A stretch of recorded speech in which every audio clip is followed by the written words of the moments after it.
well, I'm a huge fan of Dana White. I saw you with President Trump and Dana and Tucker, and you guys all went to the MMA, what was it, the Garden? I think, UFC, right? yeah. UFC. Garden. All right, so he was on this show, I saw. and it was about Bud Light. Here we go. he took on as a sponsor. Now, I'll tell you why I've never in my whole life ever supported a boycott. I've never called for a firing or a cancellation, ever. I mean, even people that I can't stand, like Bill. By the way, I didn't either. Yeah, okay.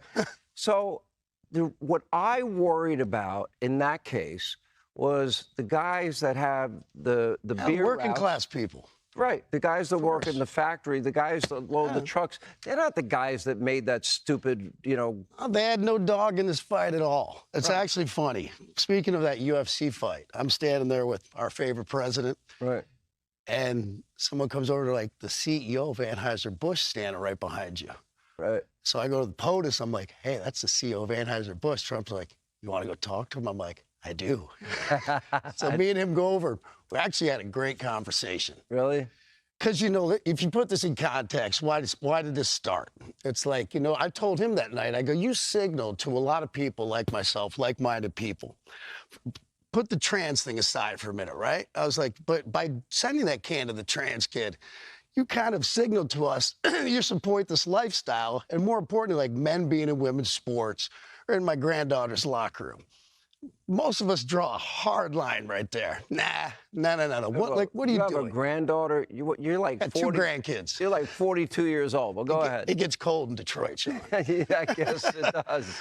So I said, you signaled that to us. I said, but speaking of, I was like, if someone wants to be trans, I was like, I didn't rip that kid.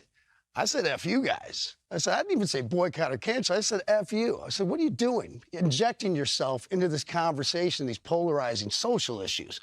I was like, you could be doing so much more positive stuff, just making us laugh and drink beer. But I said, someone wants to dress up like a girl, they want to be transgender or whatever. A lot of people fought and died for them to do that.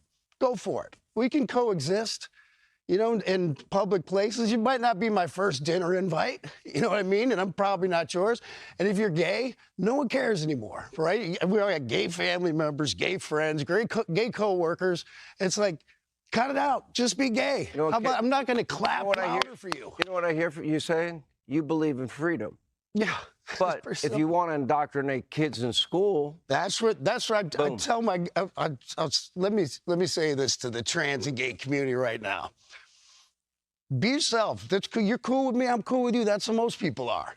But as soon as you bring our kids into this, that's where you're going to bring hatred into it.